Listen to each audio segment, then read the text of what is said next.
Wellness Force Radio. Feelings are essential, but they can't dictate our actions. We literally infect each other with our emotions. We came here for a special purpose. Let the purpose unveil itself. Knowing without doing is the same thing as not knowing.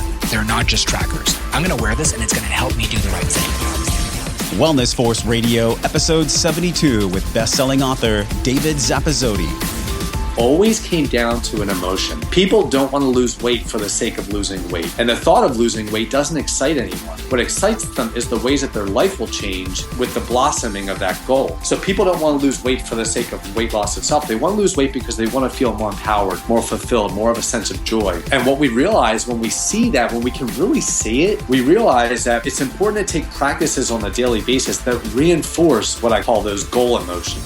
Welcome back to another episode, my friend. I am your host and wellness coach, Josh Trent. Thank you for spending your time with me here on the podcast. This is where every week I bring you access to global experts in wellness, technology, and behavior change. On this podcast, you'll learn from exceptional people who are dedicating their lives to driving real transformations in physical and emotional wellness. My intention with the show is that together we'll discover the connections between your emotions and healthy habits to live your best life and enjoy the process.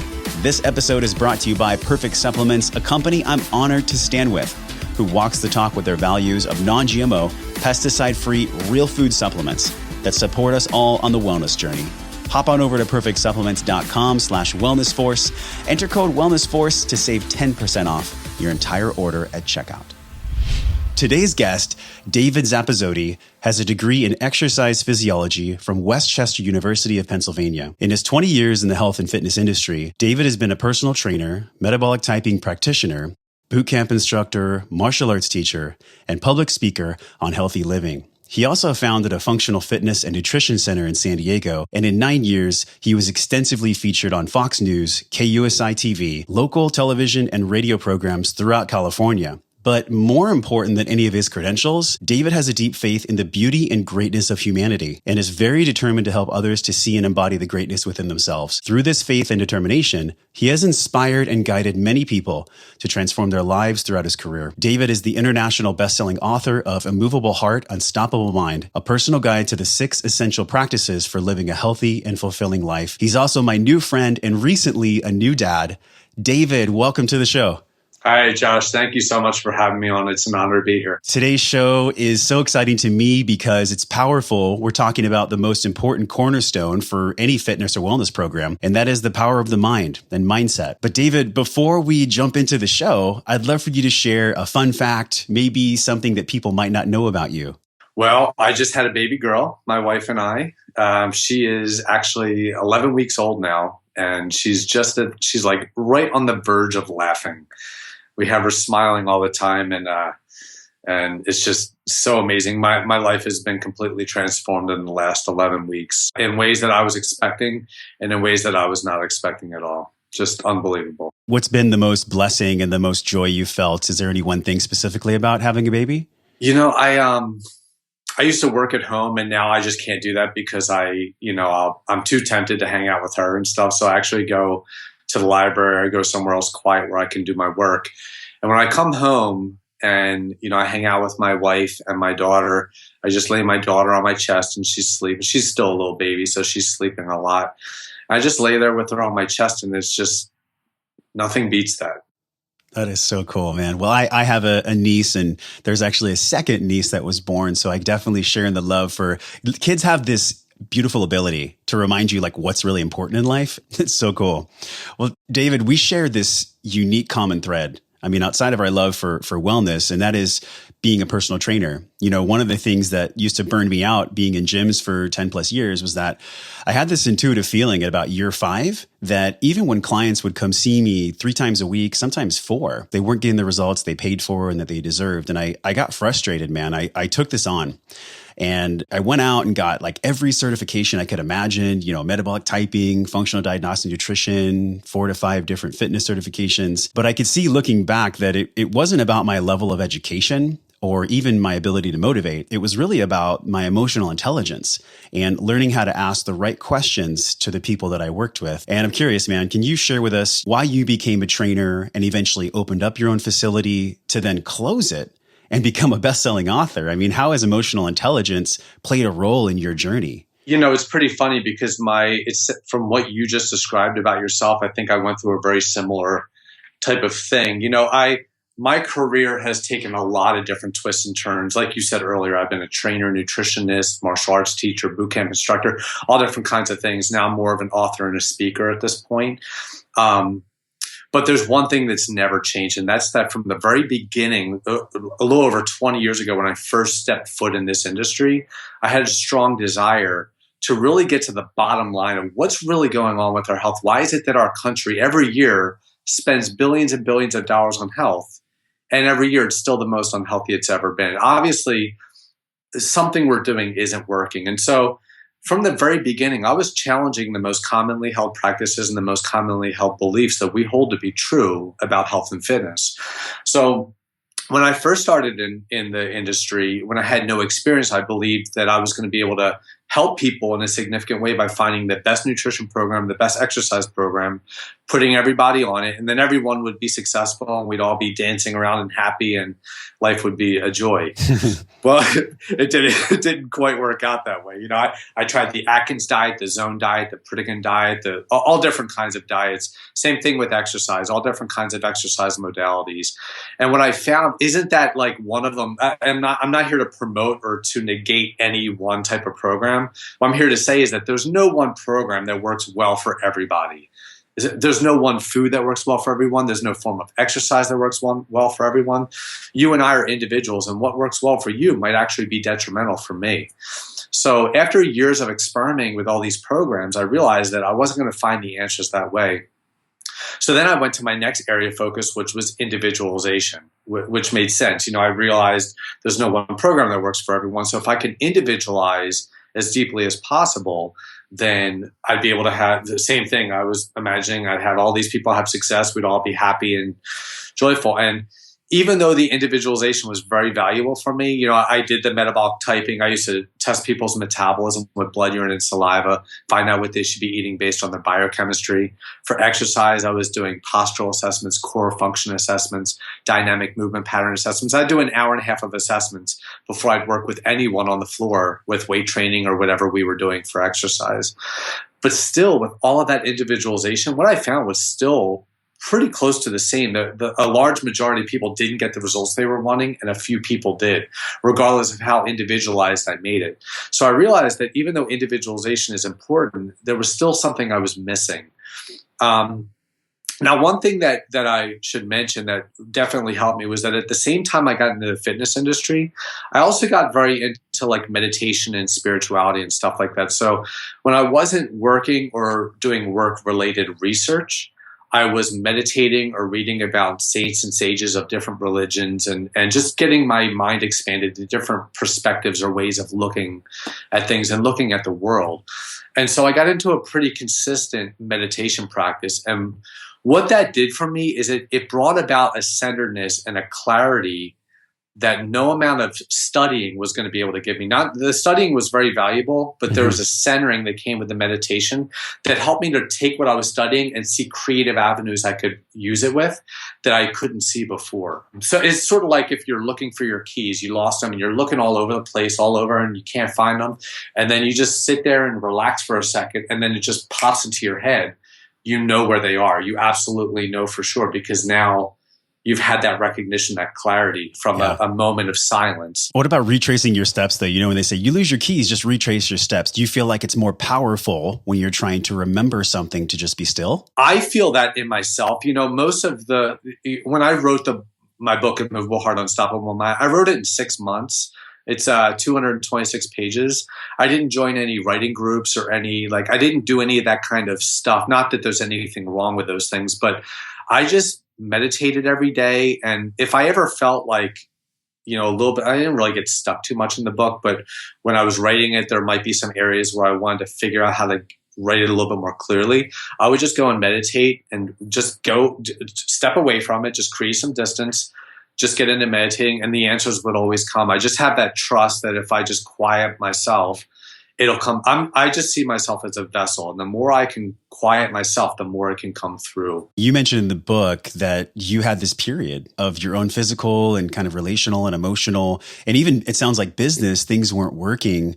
Can you tell us a little bit about that? It's funny because when you were talking about getting frustrated with having your clients have success, I had the same thing. And what I realized is that the way that I was trying to work with my clients and the way that I was running my business, the source of my frustration was the same as their source of frustration. I wasn't getting to the root of the problem with my clients, which means I wasn't running my business in the way that would be effective.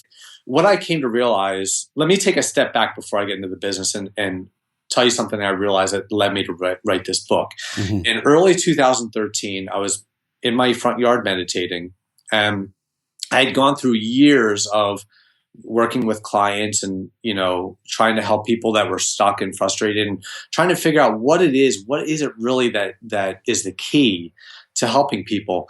And in early 2013, I was meditating in my front yard, and it was like I found the keys. I realized what I had been looking for the whole time after I stepped back and just became quiet. And it was so simple that I just wasn't seeing it. And what I realized, the source, there's one reason why we get frustrated and stuck with our goals. And that one simple reason proliferates out, it grows out and creates all the complexities that we experience. And that one thing is a fixation on achievement. So what I mean by that is when I say achieve, I mean to try to get something that we don't have now, to obtain, to grab a hold of something that we want to get that we don't have at this point. And what I realized about that is that that's a problem to look at our goals that way, because when we look at it that way, it actually creates a separation from us and our goals. It creates a separation between us and our goals. And it projects it into the future. And because it's in the future, that doesn't feel good on an emotional level. And so emotions attract more emotions that are like them. So what ends up happening is because we see our goal as separate from where we are, we don't have it, it's in the future, and it keeps staying in the future. That doesn't feel good. So then we bring on practices that also don't feel good. So then that's why when a person follows a nutrition program, the first thing they think of doing is cutting out foods. What do I need to eliminate? How do I need to restrict myself? What do I need to limit? That doesn't feel good. Okay. When we exercise I see a lot of people at the gym, they're exercising on the treadmill, reading a magazine or watching TV because they're bored and they don't want to do it. That doesn't work. That's not effective for long-term success. So what I realized is that the goal actually isn't separate from us. We have to reverse that process and bring it back to within ourselves. So what I used to do with people is I would take them through a process. So let's say a person wanted to lose 40 pounds. I'd ask them, okay, why do you want to lose 40 pounds? Why is that important to you? Well, I want to be able to play with my kids outside. Like that's just one. I'll just give you this example. I want to be able to play with my kids outside and feel like I can do things with them in that way. Okay, well, why is that important? Well, if I could do that, I feel like it was more connected with them, and why is that important for you? And I keep moving down the layers. And here's what I found is whenever I did this, I've done this for many years with a lot of people. In every case, as we move down the layers, it always came down to an emotion. People don't want to lose weight for the sake of losing weight. And the thought of losing weight doesn't excite anyone. What excites them is the ways that their life will change with the blossoming of that goal. So people don't want to lose weight for the sake of weight loss itself. They want to lose weight because they want to feel more empowered, more fulfilled, more of a sense of joy. And what we realize when we see that, when we can really see it, we realize that it's important to take practices on a daily basis that reinforce what I call those goal emotions. That joy, that fulfillment, that empowerment. And the more that we can take action in those ways that reinforce those goals emotions, the more success we're going to be able to have, long-term success with our goals. And I wasn't doing that with my business. My goals with my business were all about achieving something that I didn't have. So I did a lot of things that felt restricting, that felt limiting, and it was a grind. And eventually I felt like I got burned out. By the time we closed the doors because we had to financially because of the economy. But to be honest with you, I was a little bit relieved. It was a struggle for a lot of years for me. You'd closed your emotional doors, yeah. Yeah, I just got burned out on it. It's the same thing as when a person follows a nutrition program and they decide, all right, I'm done. I can't do this anymore. And they shouldn't do it anymore. If it feels restricting and it feels limiting, they need to take a different approach.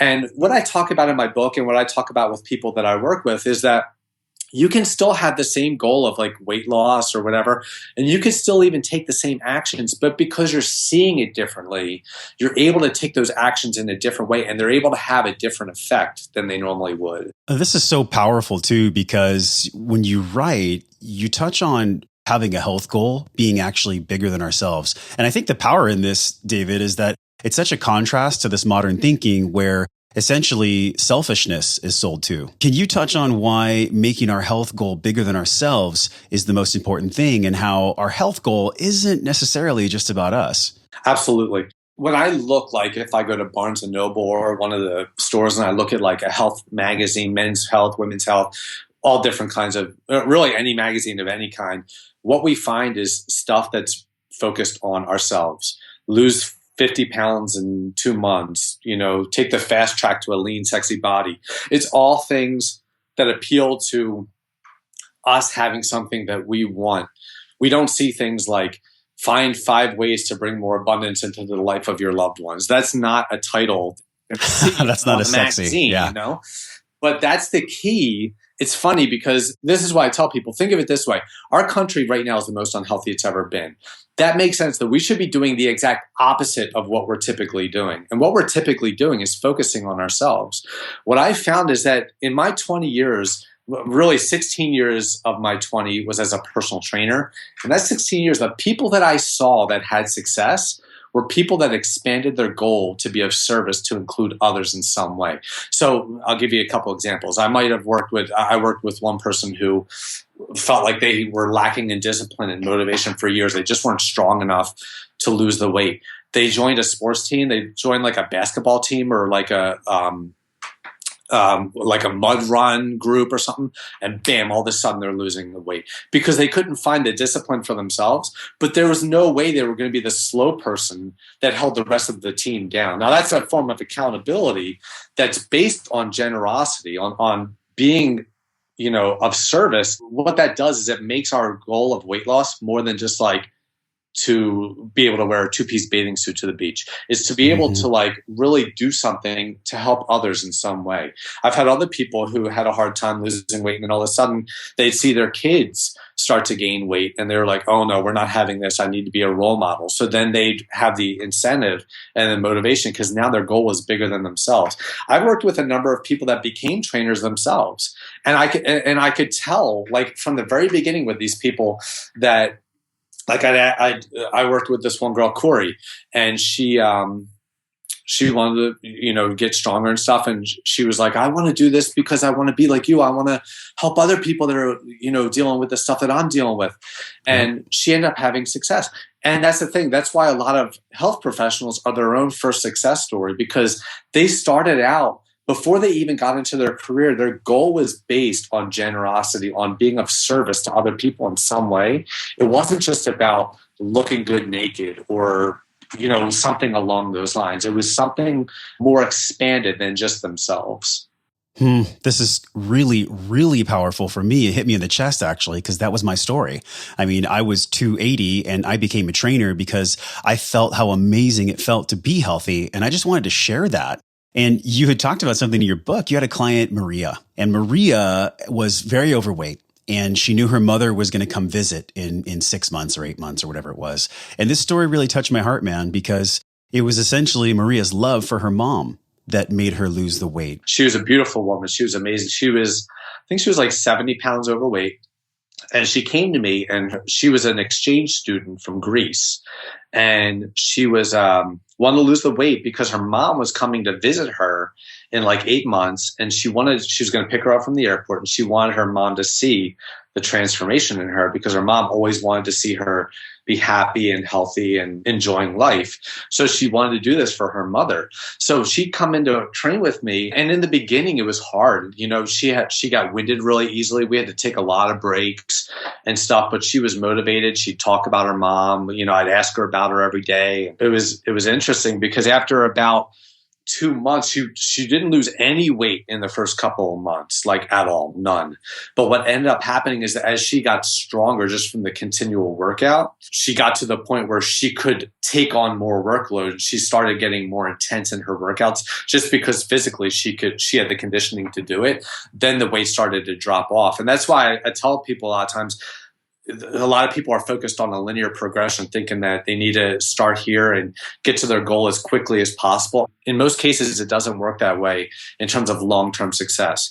Most times when people lose their weight quickly, they gain it back quickly as well. I know about that. Yeah. So, I mean, yo-yo dieting and yo-yo exercising, all that kind of stuff. Yo-yo in general is huge. I mean, so many people are doing it, and the programs out there are actually reinforcing that, which I think is a big problem in our industry at this point.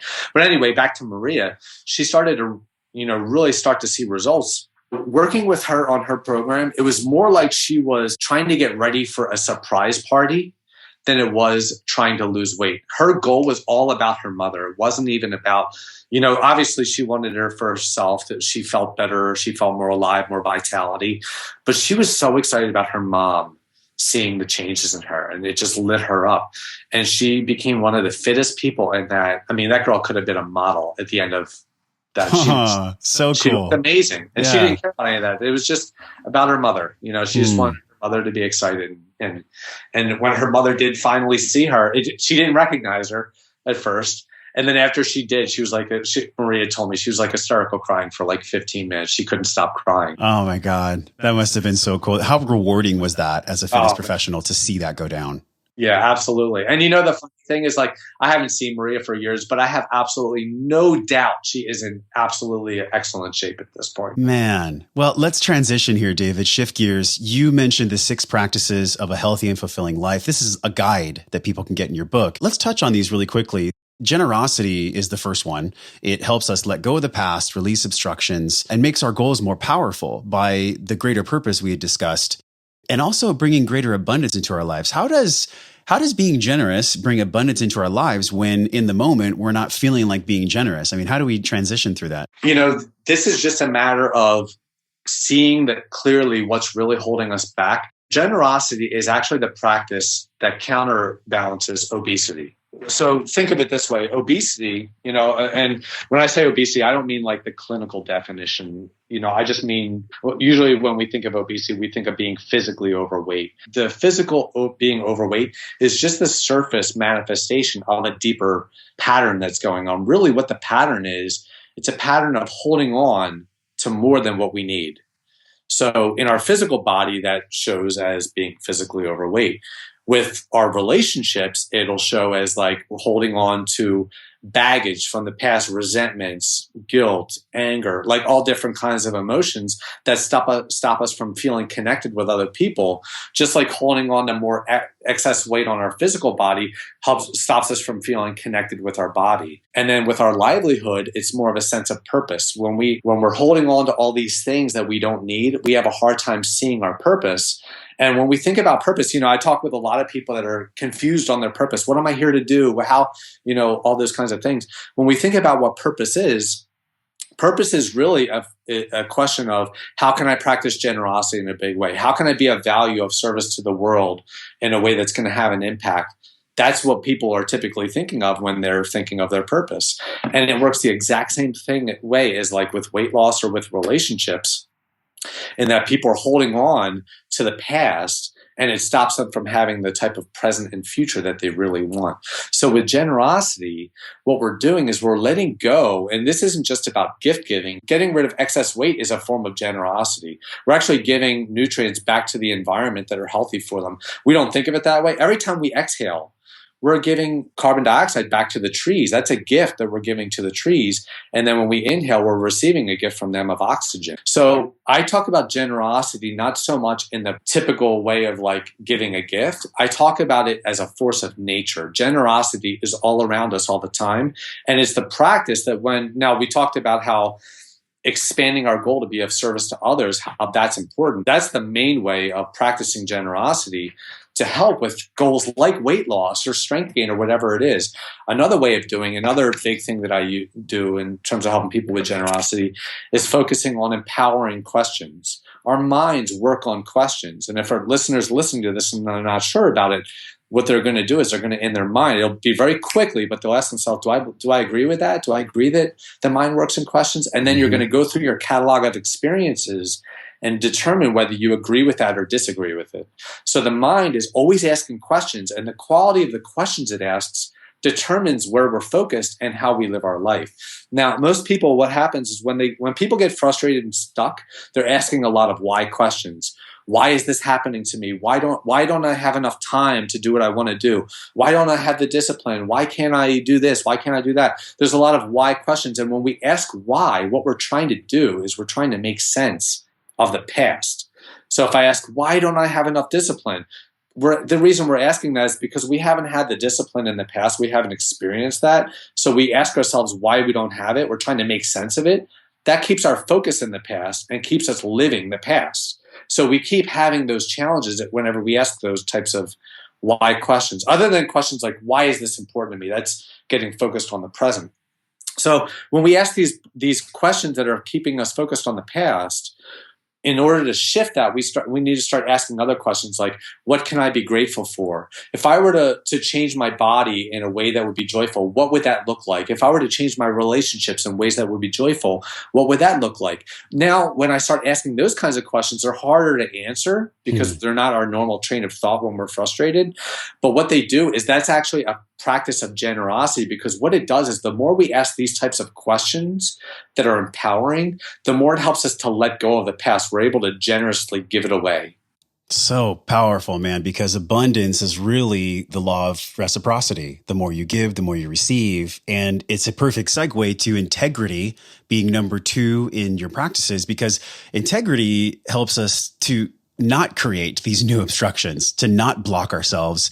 And the lessons of the intensity that you write about are the vicious cycles, this seesaw effect of aggression and isolation.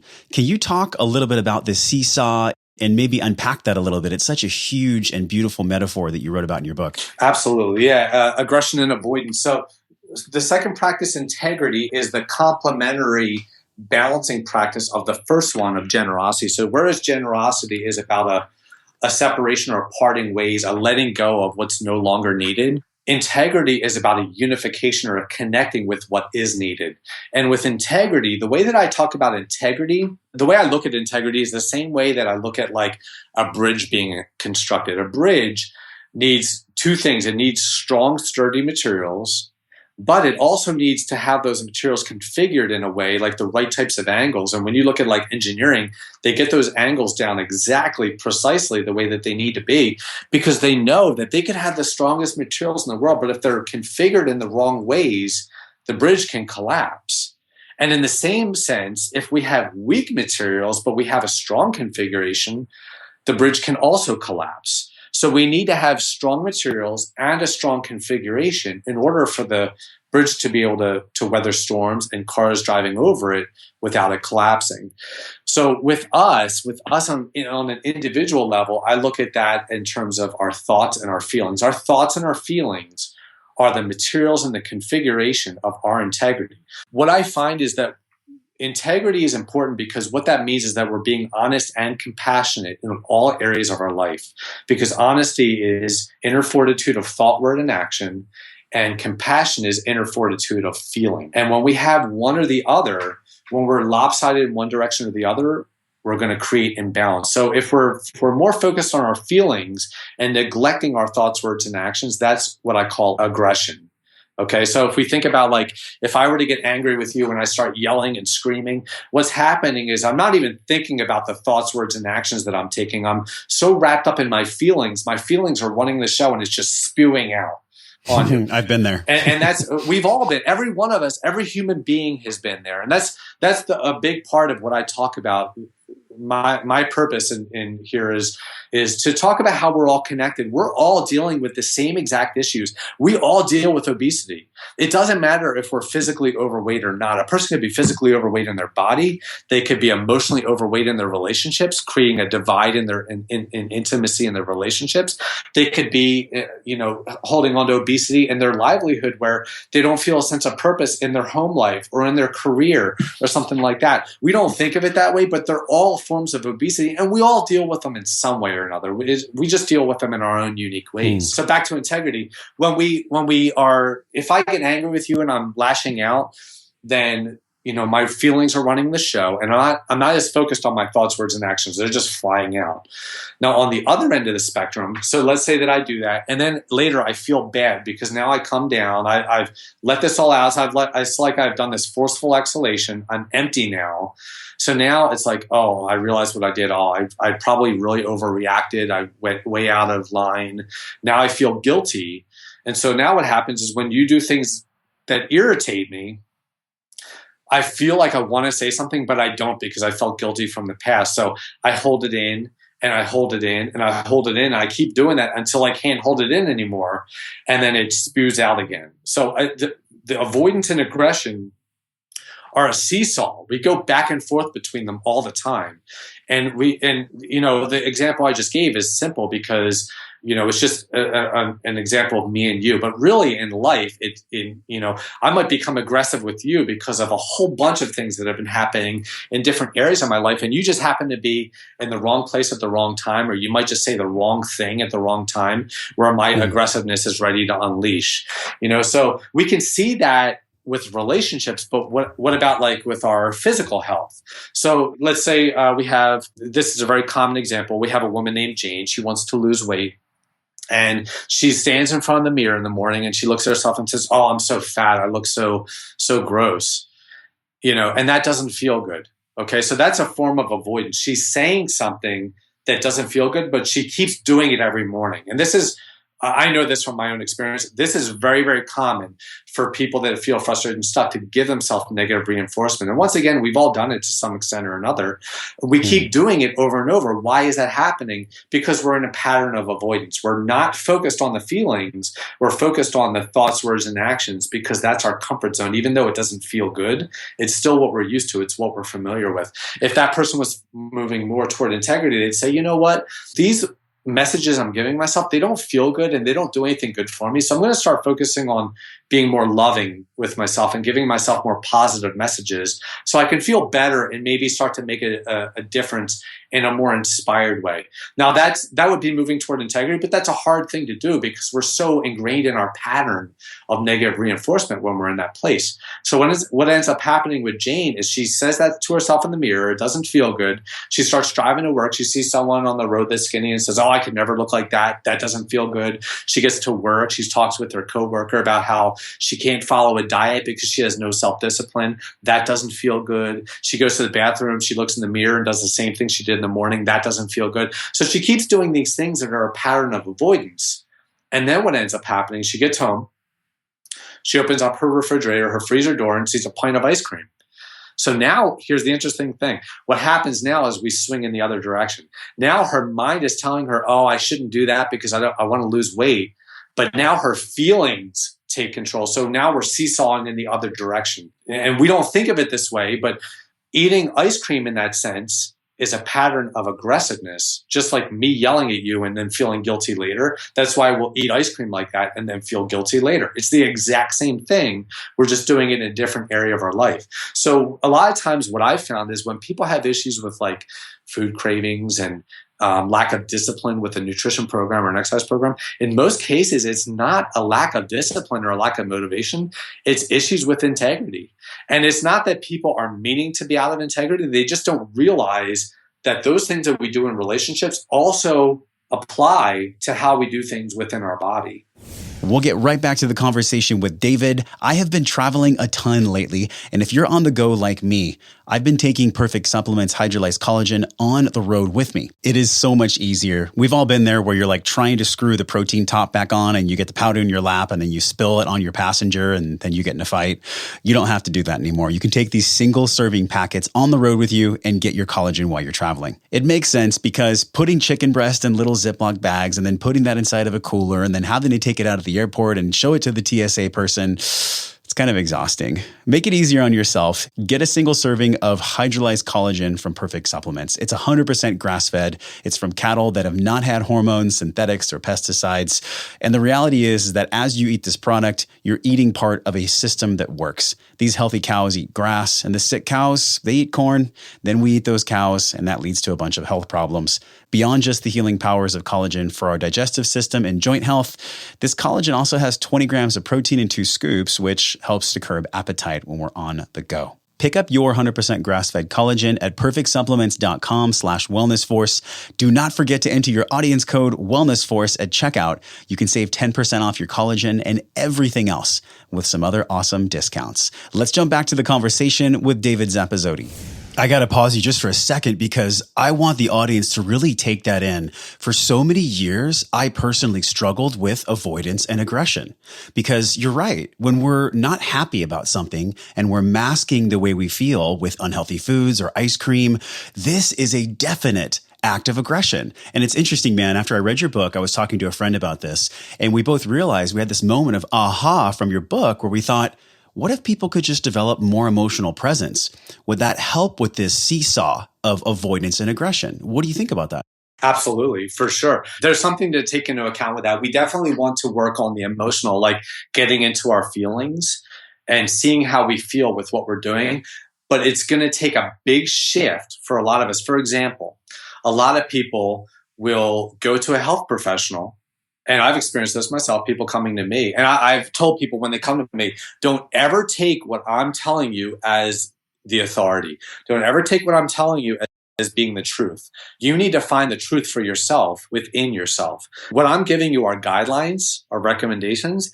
And the best way to use them is as a way of like self-exploratory, like self-discovery. Use them and see how they work for you. And then we'll assess how you feel with them. And then we'll fine tune from there. Don't just take this diet and say, okay, well, I should follow this diet because this professional told me I should do it. That's a lack of integrity. What that is I'm in my mind saying, okay, this person knows more than me, so I'm just going to follow it. And if I don't feel good on it, I can't tell you how many people have tried diets that don't feel good to them, that feel restricting and limiting, and they just don't feel good. But because they were told by some expert that they should do it, they do it out of obligation, out of a sense of that's the right thing to do. Mm-hmm. And it's not. I worked with a woman a few years ago who was overweight, and she had gone to the doctors and she had high cholesterol. Her cholesterol was somewhere around 300. And she came to me and I did a metabolic nutrition test on her. So I tested her metabolism and found out based on her biochemistry, she should be eating high fats and proteins and low carbs. And when I told her that, when I showed her the test results, it scared her half to death because she was like, "Oh my God, like I can't do that." So I got a little deeper into it, and what I found out, this is really interesting. When she was younger, when she was a kid, she was very skinny and had a lot of energy and was very active and stuff. And I asked her, like, "Well, did you eat differently back then?" And she said, "Well, yeah, I ate a lot of fats and stuff like that." I said, "Well, what happened?" And she said, "Well, I learned eventually that fats aren't good for you, that they cause heart disease and high cholesterol and all that kind of stuff. And so I stopped eating fats. And at that point, she started gaining weight. And so now, many years and many pounds later, she's way overweight, doesn't feel good, low energy, high cholesterol now. And she's coming to me and I'm telling her she should go back to eating high fats, which she had. So basically what she had done was a lack of integrity. She had listened to what others were saying was accurate, that fats weren't good for her. And she wasn't listening to her own body. So she was it was a pattern of avoidance. She was listening to the thoughts, words, and actions of others and not listening to the feelings, the messages her body was giving her. And so what ended up happening is it took a while, but I was able to get her to start doing it, to like start eating high fats and, going lower. And she loved it. She loved how it tasted. She still felt bad. Like it was still really scary for her. But the next time she went to the doctors, her cholesterol had dropped by 80 points. And it's interesting because she was working with you. She was going out on a little bit of a scary limb. A lot of people, when they go onto a new limb of growth or whatever it might be, there's a fear there. And only so many days can be felt in fear before there's some type of growth that happens. But in this process, there's patience.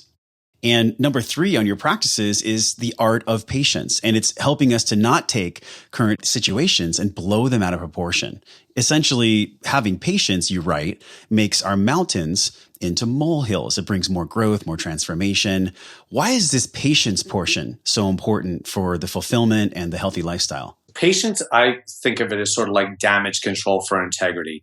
So what I mean by that is, with integrity, we're looking to be honest and compassionate, not just with other people, but with ourselves, because the more we can be loving in that way and in integrity with ourselves, the more we're going to have success, long-term success with our goals, regardless of what kinds of goals we have.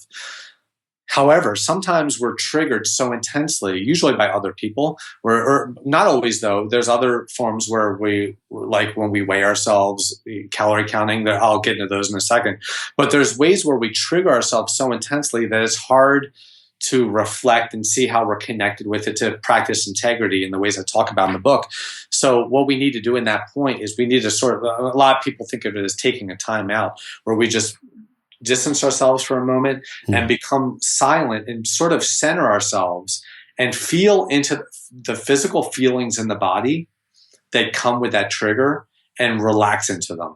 Now, this is not easy to do. It takes discipline. Most people think that they need discipline to like follow a nutrition program or an exercise program or anything. Really, the discipline that people need is to do practices that are effective, that are simple, but that are contrary, that are different from what they're used to doing.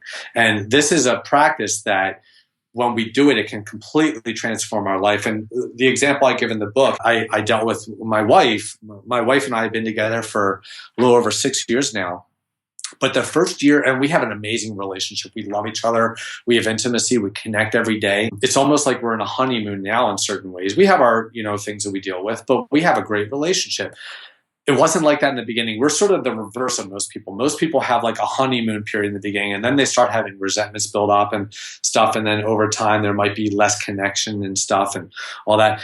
For us, it was the opposite. In the beginning, it was like a battle zone the whole first year of our relationship. And we did a lot of work on ourselves and realized that we need to like focus on ourselves and take responsibility for our own emotional states and see that we're the ones that are causing that within ourselves. And the more we were able to do that, the more we were able to start connecting with each other in a really more sincere and intimate way. But what I dealt with in that first year, a lot of was jealousy and possessiveness. And I dealt with that my whole life. Pretty much any girl when I was younger or woman I dated when I was older, I had some form of jealousy where I was concerned about them cheating on me or flirting with someone else. If they'd go out somewhere to a party where I wasn't at, I'd have imagined scenarios going on in my head that would, bring a knotting in my stomach, a pressure in my chest, a pressure in my head, like something along those lines. And what ended up happening is by the time I was with Kara, my wife, I realized that there was something different about her, and I can't keep, doing this, like getting into this state of jealousy, because all it was doing, what I realized was all it was doing was breaking down my relationships. It was creating a gap where there was no intimacy and less connection than what I really wanted. What I really wanted was intimacy and connection with my partner, and jealousy was not going to get me that. It would get me short-term comfort when I knew everything was fine, but it didn't do anything in terms of long-term joy and fulfillment in my relationship. So what I ended up doing is, what I used to do is like if she wanted to go to a party or something, I'd make sure I was going with her so I wouldn't have any concerns. But I didn't really want to go. You know what I mean? So I was doing things because I felt like I had to do it for the security of the relationship, as opposed to because I really wanted to do it. So what I did is, when I realized I needed to change this, and this was one of the hardest things I ever did in my life, was I purposely didn't go to certain things. Like I didn't go to parties, or I didn't do certain things that I would have done before out of security. And I had a lot of feelings come up. And what I did is I just laid down. I remember doing this like it was yesterday, lay down on my bed, and I felt the feelings. I didn't try to analyze them or figure out why they're there. I didn't try to do any mental things with them at all. All I did was I got there and I had these imagined scenarios, and I'd feel into my body, and I would just relax and feel that feeling. And what ended up happening is that the feeling would maybe start to become less intense. It would dissipate within maybe a minute and a half to 2 minutes. But here's the key thing. I did it every time. Every time an imagined scenario popped up into my head and a feeling would come up, I would go and I would do this over and over and over again. And after a few months of doing that, what I realized was that jealousy was no longer this monkey on my back that I had no control over. By feeling into my body, it slowed my mind down. It actually made the imagined scenarios less quick and less often. So it wasn't as frequent and it wasn't as quick happening in my head, because, things can happen very quickly and we get absorbed in it and wrapped up, and off we go into this imagined, nightmare that doesn't feel good and it doesn't do anything good for us. So by feeling into the body, it helped me to become centered. And what ended up happening is after months of doing this, I started to get a clarity that I wasn't looking for, but I realized that the reason I was having these jealousy issues wasn't really because of the people I was with. It was because of feelings of being unwhole or incomplete within myself. But the only reason I was able to realize it is because I was starting to feel more complete myself. So I was actually doing the practice that helped me to feel more whole. And by doing that, I got clarity on how I wasn't feeling whole before, how I wasn't feeling complete before. And now at this point, I don't remember the last time I had a jealous thought. I don't know that I'm completely free of it. It's probably been a couple years since I've had something like that, but who knows, maybe some challenge. The goal of this isn't to be perfect. It's not to get rid of something for the rest of my life. My goal is just to be happier and happier, more and more fulfilled over time, and to help other people to do the same thing. It's such a dynamic story, because you went from literally being afraid that you're going to be cheated on to being able to feel your emotions and realize that they were all just BS. And it was this kind of fear-based story, false evidence appearing real. And what comes up for me when I hear you talk about this is this patience angle can be applied to losing weight. It can be applied to growing trust in a relationship. It can be applied to growing muscle. Business. Patience is like this dynamic building block that brings this growth and transformation. But patience, we can't do it alone. There has to be action. And that's number 4, inspired action. And you're right that inspired action helps us to cultivate more of what we really want in our lives, rather than trying to move away from what we don't want. Brings more joy and fulfillment into our lives. So what in your life have you done to really take inspired action? And for people that might not feel motivated to do that, how do they begin to generate this momentum in taking inspired action? What you just said was really important. And I want to clarify something. I just talked about my issues with jealousy and possessiveness in relationship, and how you were saying that they also deal with the weight loss. One of the big ways that I see that the practice of patience is important in terms of health goals, in terms of the physical body, is with weighing ourselves and counting calories and stuff like that. When we're doing those things, basically the reason that patience is important is because uncertainty in our life is inevitable. We're always going to be experiencing change and uncertainty in some way. And the reason that we try to grasp for control in different ways, like weighing ourselves, we weigh ourselves on a regular basis a lot of times. When I had my fitness center, if you came in to see me one day, I would have opened the closet and I would have shown you 9 scales in the closet. And the reason why is because I had certain clients who couldn't weigh themselves, because what ended up happening is that they trigger themselves and they'd actually sabotage their progress through the very act of measuring it. So it's not that weighing themselves was the problem. It's that their emotional attachment to what the scale said was the issue. It's really an issue of integrity, because I had one client, for example, who she woke up one morning and she felt better than she ever had in her life. She couldn't remember last time she felt that good. And so she figured, I must be making progress. So she ran to the bathroom and she got on the scale and weighed herself, and she had gained 1 pound. And she immediately, that feeling of joy and excitement immediately went to frustration and anger. And she gained back all the weight and more that she had lost just because of that feeling. Now, she didn't realize that muscle weighs more than fat. So a lot of times when you're losing weight, you could actually be getting smaller and gaining weight because you're gaining, you know this because you're a health professional, but a lot of the customers that we've worked with don't know that. So she made an assumption, and this was a lack of integrity, because she was giving more value to the numbers that were coming up on the scale than to the feelings that were coming up within her own body. And it was so powerful that it's caused her to sabotage. So she took a molehill and she made a mountain of it. So what I recommend to people is, if they're going to weigh themselves, for example, to make sure that they're noticing the physical trigger that comes up and becoming still with it. And for some people, they're not ready to even practice it to that extent. For some people, I'm actually creating a program right now that's based on my book. And in the program, I'm going to have a daily planner that people use. And the way that they're going to measure their progress is through an inspiration scale and a mindfulness scale. So they're actually going to be looking at how inspired. They're not going to be just taking action. They're going to actually be measuring how inspired they were while taking action. And of course, I give ways of drawing up, bringing about this inspired action. We're about to talk about now, because it's the fourth practice. By doing that, by focusing on being inspired, then we're getting our goal emotions into our everyday life. So we're reconnecting with our goal, bringing it back into the present as opposed to in the future. We're cultivating it now as opposed to trying to achieve it in the future. And this always leads to greater success over time. I'll make sure to link that to what you're working on at the show notes page. So you guys, if you want to just click the iPhone right now, it'll pop up, and it's wellnessforce.com/heart. And I'll link David's, what did you call it? It was a mindfulness scale? I'm going to have an inspiration scale and a mindfulness scale in the planner that I'm developing for the program. I'm actually going to be filming the program in the beginning of January. So it's coming up here very soon, and we'll be probably have it available in February or March. And so with the inspired action, and I'm glad you backtracked, because those were some very, very important points you made up, especially when you open the closet and you realize, hey, there's 9 scales in here. That's very true in regarding to cultivating patience. But with inspired action, how do we be inspired if we don't feel like being inspired to take action? How does that occur?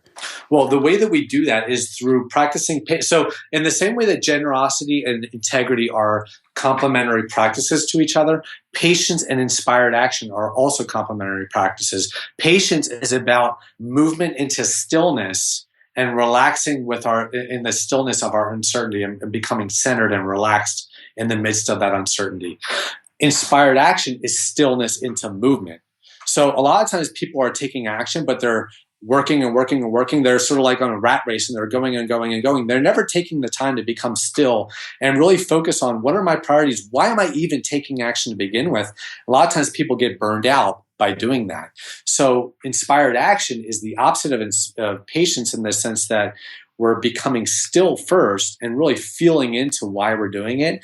And then we move outward and take inspired action from that place of stillness. So one of the things that I used to do on a daily basis is I focus on my death. I know that sounds weird and it sounds a little bit morbid. Nope, that's okay. The audience knows about this concept. Yeah, it's not at all. And here's the thing, we see people that are dying, and some people, like, they'll hold resentments and grudges with people for years or even decades. And then when they're like on their deathbed, they're calling these people up and wanting to make amends. Now, why does that happen? If we really think about why that happens, if we really sort of put ourselves in that position, we realize there's no longer a future.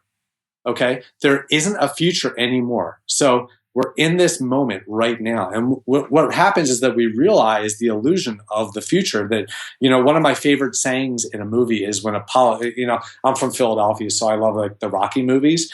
And in, I think it was Rocky 3, Apollo Creed says to Rocky, "There is no tomorrow." And he was right. That is absolutely true. There's nothing that exists tomorrow. When tomorrow's here, it'll be today. It'll be right now. There's only this moment. You can have a concept of tomorrow, but you're going to experience it now. Absolutely. When it comes to you. And, I've had sort of death experiences through meditation, not an actual, obviously, death experience, but you get to that point where you see the illusion of how the past and the future are plays in your mind, but what's really going on is what's here and now at this moment. And when we see that, it helps us to become more discerning of what's really important to us. And then from that place, I was able to take action on a daily basis. That's one of the reasons I was able to write the book as quickly and in as much of an inspired way as I did, was because I focused on, this is the last moment of my life, the last day of my life. What do I want to do today? If I'm leaving tonight, what do I want to do? What do I want to leave behind to help others so that, I can help this world to be a better place than when I came into it, So I was very motivated by doing that. Now, the interesting thing is that's what I did a lot before. Now that I have a daughter, instead of thinking about my own death, I think about her life. It's equally discerning and just as much clarity. To me, death and life are like two sides of a coin. They're the same thing. It's just when one door opens, another one closes, and one door closes, another one opens. So what I do every day is I write down, I read my goal. I actually have my goal written down that I'm working on right now. And I read 10 different ways my life will change. And I feel into each of those things. I don't just read them routinely. I read them and really feel into them. And then I go into taking inspired action from that place. And I consistently take time throughout the day to do that. So here's an example of what I mean. A lot of people don't think to like become still and become charged again before taking action and doing that various times throughout the day. But one area where we do that, where everyone sees the importance of it, is in sports. If we have like a basketball team, okay, and they're a college team and they're about to go into the championships, what's going to happen a few days before the championship? They're going to have a pep rally where they get everyone excited and emotional and charged up. And then on the day of the game, right before the game starts, they're going to have a pre-game show where they'll turn off the lights and there'll be lights flashing all over and someone on the microphones yelling out to the crowd and everyone's cheering. Everyone's getting emotionally charged up. And then the team goes out and takes action from there. Now, during the game, what happens when they're not inspired anymore? They're not in sync. They're not coordinated. They're not working well together the way they normally would. They're starting to go downhill. That's right. The coach calls a timeout, and he does that to get them recharged again, and then go back out, because he realizes that if they keep taking action in that uninspired place, they're going to get destroyed. The other team is going to run up the score and destroy them. Beat them. They're going to lose. We see that with sports, but we don't see that with our own life. So like when we're following a nutrition program and we feel restricted and we feel unfulfilled and we feel like, oh, this is a disaster, I don't hate doing it, but I have to do it to lose weight. That's like playing on a basketball court and not doing well and not calling a timeout. We're not going to get the results that we're looking for. We're not going to win in our own life in the same way that the other team's not going to win by not taking the time out. When we're exercising, we're on the treadmill and we're like doing anything we can to pass the time because we can't stand doing it. It's the same exact thing. We don't think of it in that way because we don't see it as a concrete loss. But months later, it's just because of a lag in time. If we could see how quickly we weren't going to get our goals, we wouldn't take action in that way. But because it's months down the line, we don't make the connection, and so we don't see the importance of it. So a big thing to do is we're actually practicing patience on the other end. So with the practice of patience before, we were talking about like with our challenges like jealousy or with weight loss or whatever, like when a negative feeling comes up, making a molehill out of a mountain, making sure it doesn't blow up and become out of proportion. With inspired action, we're actually practicing patience with the high point. So we're like, if we take a time out, we're reading our goal, or like how the coach calls a time out to get them inspired again. We're actually practicing patience there because we're becoming still and we're becoming charged in that stillness. So we intentionally insert something like reading our goal, thinking about our death, thinking about a life, thinking about someone that we love and that we're going to, do something for them and help them in some way.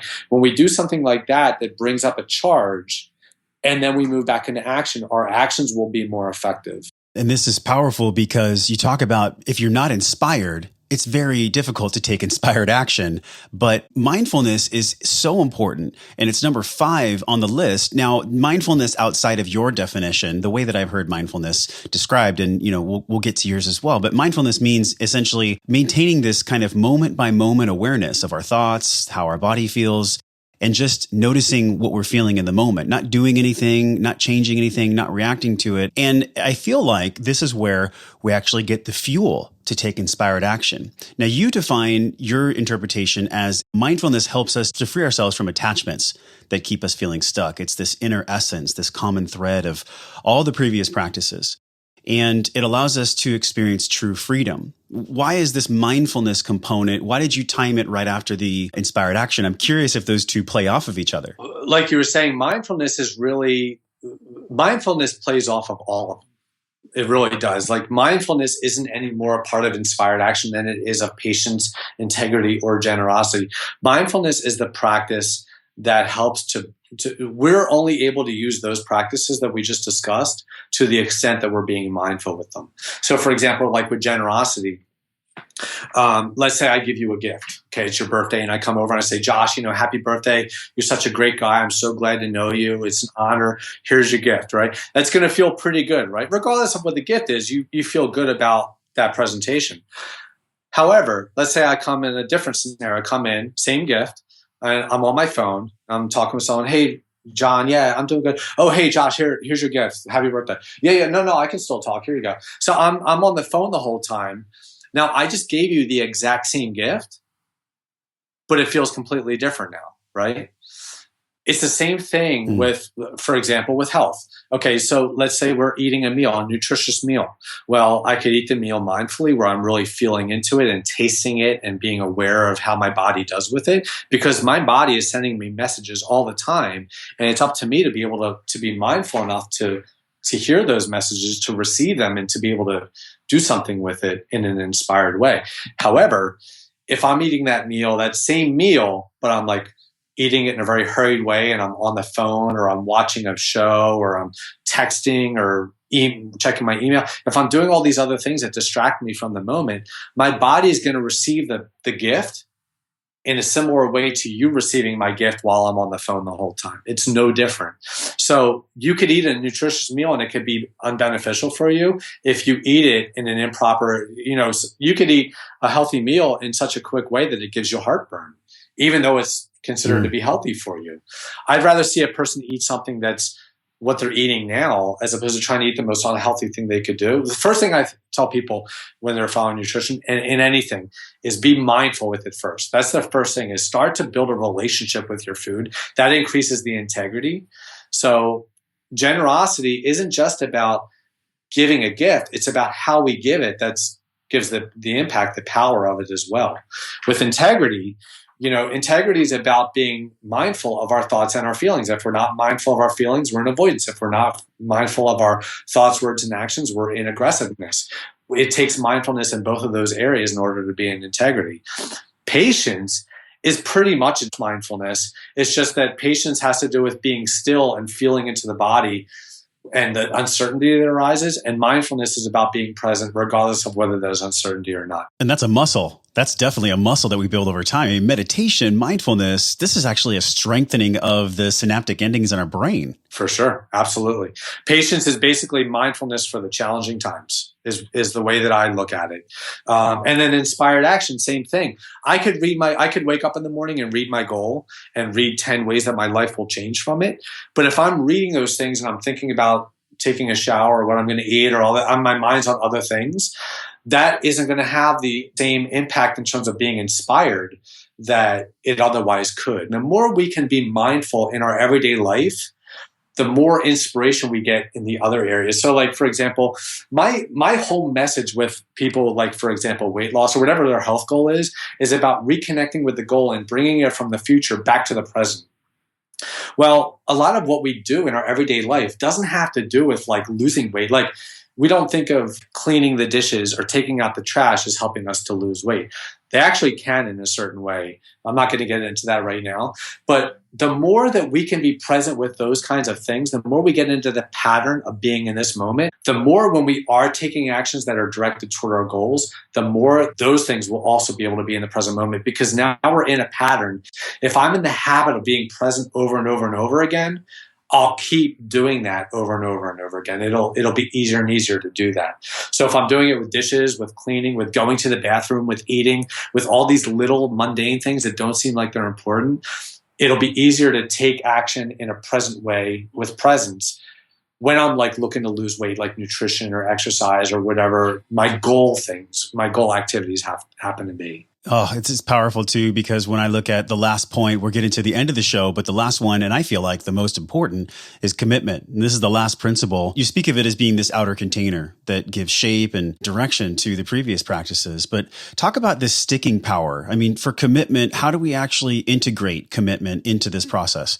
So commitment, really, what I mean by commitment is, whereas mindfulness is about giving attention to this moment. Commitment is about setting an intention.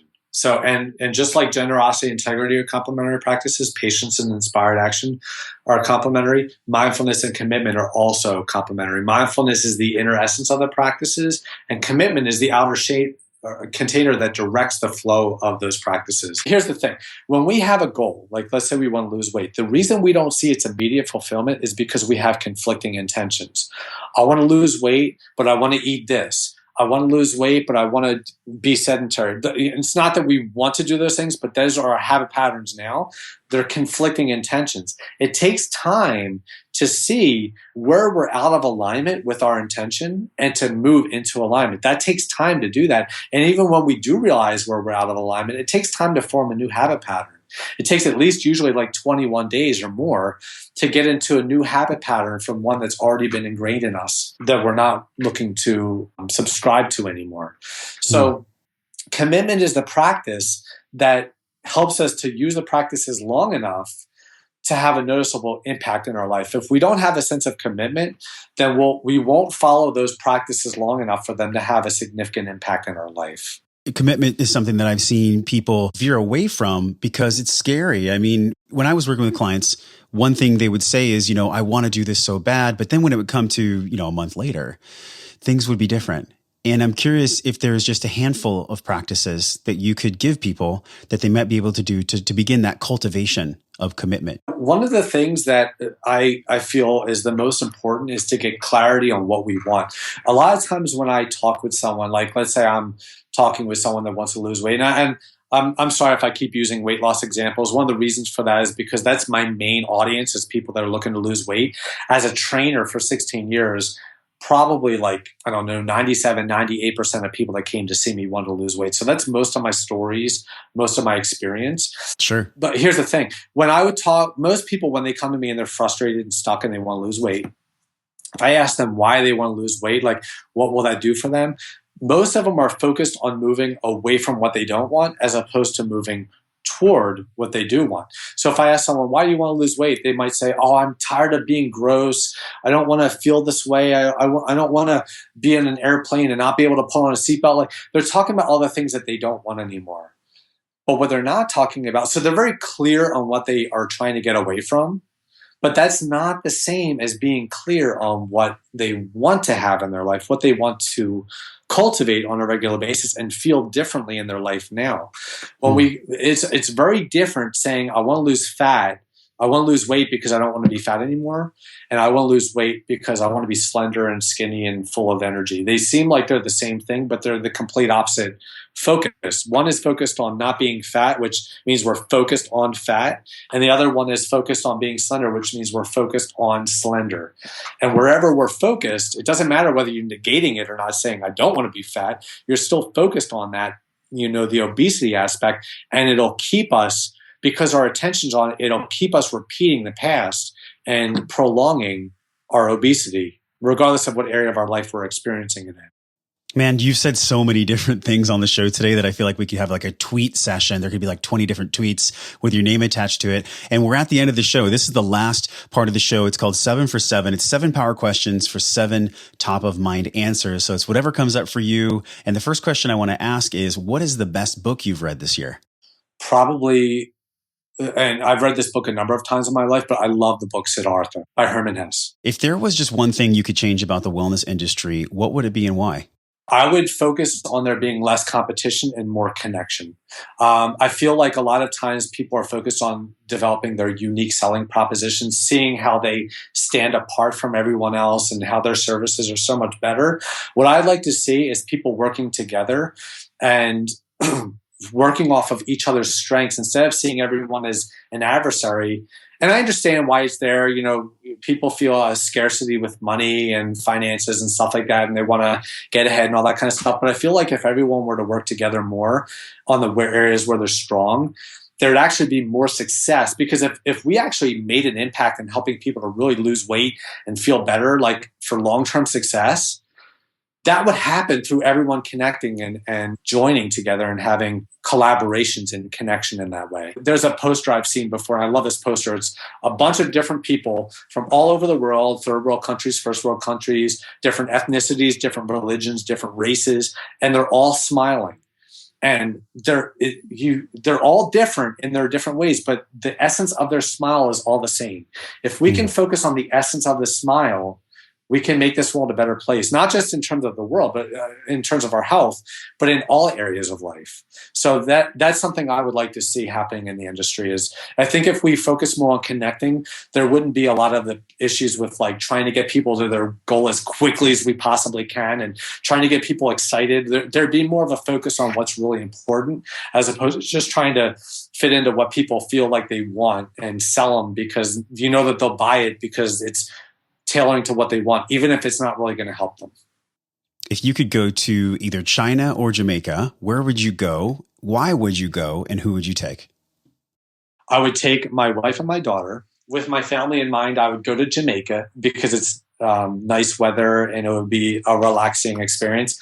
I would love to go to China just because I'm very into meditation. I love Chinese medicine and Taoism and Zen and like a lot of that kind of stuff. I love to read about that. And I study. I actually meditate at a Zen center regularly. I have a Zen teacher.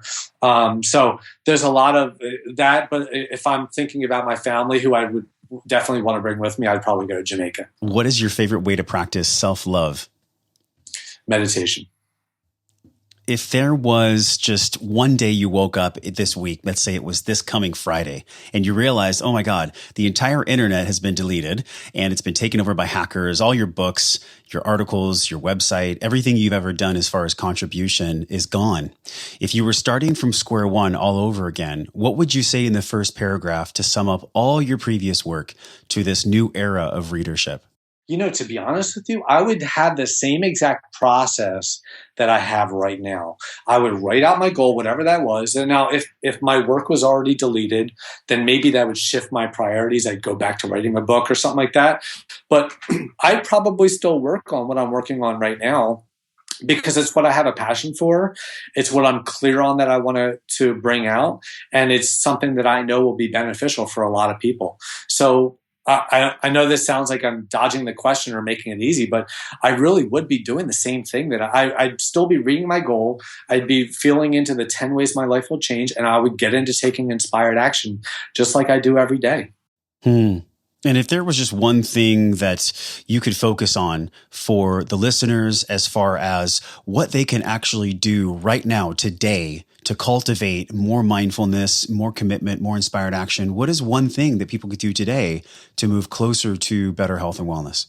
This is really hard for me to say because I'm not big on self-promotion, but what I recommend to people is to read my book. Because to be honest with you, the way that I look at my book is my book is in a way, even though I don't use the word, I think I use the word spirituality in the book one time. The book is very much on a spiritual tone. It's more about getting to the deep essence of what really drives us and what really holds us back, getting clarity on what that really is. And it's different from what we typically think it is in terms of in our industry, what we're told. I feel like if people were to read my book, to me, it's the cross between health and fitness and spirituality. In spirituality, we see a lot of stuff about the deep essence of who we are and what this life is all about and stuff. But a lot of times we see that and we have a hard time knowing what to do with it. And in health and fitness, if you look at books at Barnes & Noble or whatever, in there, you see a lot of programs for nutrition, exercise, but there's not a lot as much on the deep essence of what's really going on with us. It's just programs that we're supposed to follow routinely. So I sort of feel like my book bridges the two. It gets into the deep essence of what's really going on with us. And then it also gives practices that are actually really effective in helping us to make changes in our life. Last question, the most important, I feel like, and every guest on the show has had a unique answer. And I'm curious for you, what is your definition of wellness? What does wellness mean to you? Wellness is living in a way where we're trending toward more and more fulfillment and joy, regardless of what area of life that's in. And really it includes all areas of life. Wellness, I think of wellness and health as the same thing. in terms of the way that I look at them. Health to me isn't just about the physical body. It's also about our relationships and our livelihood, the way that we're living on a day-to-day basis.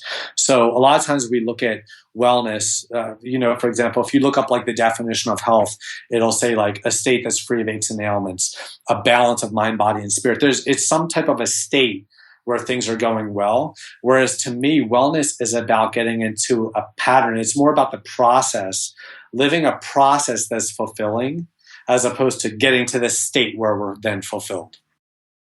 You can read more about David at immovableheart.com, as well as pick up his book. When you guys are done getting the book, please email me, josh@wellnessforce.com. Let me know your thoughts.